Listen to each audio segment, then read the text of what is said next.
आज हम आपको एक ऐसी भुतहा जगह के बारे में बताने जा रहे हैं जहां की हर एक दीवार, हर एक कोना चीख चीख कर खौफनाक कहानियां सुनाता है। यह कहानी है उस श्रापित अस्पताल की जहां आज भी एक शैतानी डॉक्टर की रूह भटकती है और जिंदा इंसानों के खून से अपनी प्यास बुझाती है। तैयार हो जाइए, क्योंकि यह सफर आपको डर की उस दुनिया में ले जाएगा जहां से लौटना नामुमकिन है। घने डरावने जंगल के बीच से गुजरती एक सुनसान सड़क, आसमान में बिजली कड़क रही है और तेज बारिश हो रही है। चारों तरफ मौत जैसा सन्नाटा पसरा हुआ है, जिसे सिर्फ बादलों की गड़गड़ाहट और हवा की डरावनी सरसराहट ही तो डर रही है। इसी जानलेवा माहौल के बीच एक कार उस वीरान मनहूस अस्पताल की तरफ बरहच रही है जिसे लोग रक्त का श्राप के नाम से जानते हैं। कार जैसे जैसे करीब आती है, अस्पताल की टूटी फूटी इमारत और भी भयावह लगने लगती है।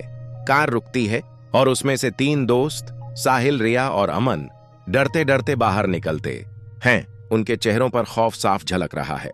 अस्पताल की इमारत पूरी तरह से खंडहर बन चुकी है, जिस पर जंगली बेलें लिपटी हुई हैं। जैसे ही वो लकड़ी का पुराना दरवाजा खोलकर अंदर कदम रखते हैं, एक तेज चरमराती हुई आवाज पूरे हॉल में गूंज जाती है। उनके पैरों की आहट खालीपन में ऐसे गूंज रही है मानो कोई और भी उनके साथ चल रहा हो। डर का संगीत धीरे धीरे उनके दिल की धड़कनों को और तेज कर रहा है। अंदर का मंजर और भी खौफनाक था। लंबे अंधेरे गलियारे ऐसे लग रहे थे जैसे उनका कोई अंत ही ना हो। दीवारों पर जगह जगह खून के पुराने धब्बे थे और छत से लटकती टूटी फूटी लाइटें रह रहकर जल बुझ रही थीं। खाली व्हील चेयर अपने आप हिल रही थीं और दीवारों पर अजीबोगरीब परछाइयां रेंगती हुई दिखाई दे रही थीं। अचानक कहीं दूर से बच्चों के हंसने की डरावनी आवाज सुनाई देती है और फिर किसी के रोने की सिसकियां। माहौल में सिर्फ उनके दिलों की धड़कनें गूंज रही थीं। वो तीनों डरे सहमे आगे बढ़ रहे थे कि अचानक एक दरवाजा जोर से बंद हो जाता है और साहिल बाकी दोनों से अलग हो जाता है।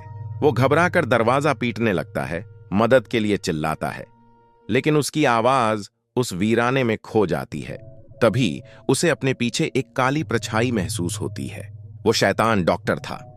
इससे पहले कि साहिल कुछ समझ पाता, एक जोरदार झटके के साथ सब कुछ शांत हो जाता है। अचानक साहिल की दर्दनाक चीखें गूंजती हैं। वो शैतान डॉक्टर उस पर हमला कर चुका था। साहिल की आंखें पूरी तरह काली पड़ी डीडीएच जाती है और उसके शरीर की हड्डियां टूटने की खौफनाक आवाजें आने लगती हैं। उसका शरीर अजीब तरह से मुद्दहने लगता है और उसके मुंह से इंसानी नहीं बल्कि एक शैतानी आवाज निकलती है। खून की बौछारें दीवारों को लाल कर देती हैं और उसका तड़पना देखकर रिया और अमन की रूह कांप जाती है। अब उस अस्पताल में शैतानी ताकतों का खेल और भी भयानक हो चुका था। चारों तरफ लाल बत्तियां चमकने लगती हैं और कमरे में रखी चीजें हवा में उड़ डालने लगती है। रिया और अमन के कानों में कोई फुसफुसा रहा था, जैसे मौत उन्हें अपनी ओर बुला रही हो। उन्हें हर कोने मेंढरावनी परछाइयां और भूतिया आकृतियां दिखाई दे रही थीं। ऐसा लग रहा था कि वो इस खूनी खेल के अगले शिकार बनने वाले हैं। डर के मारे अमन रिया का हाथ पकड़ डककर वहां से भागने की कोशिश करता है।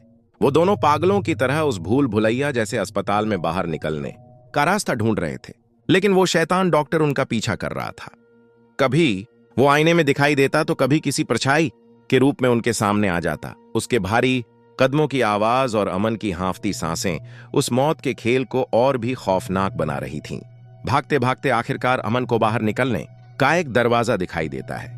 वो जैसे ही दरवाजे की तरफ बढ़ता है, पूरे अस्पताल की बत्तियां अचानक बंद हो जाती हैं और चारों तरफ घना जानलेवा अंधेरा छा जाता है। अमन डर से कांप रहा था। वो कुछ समझ पाता इससे पहले ही उसके ठीक पीछे से एक ठंडी डरावनी आवाज फुसफुसाती है, तुम्हारी जान मेरी है। और इसके बाद एक दिल दहला देने वाली चीख के साथ सब कुछ खत्म हो जाता है।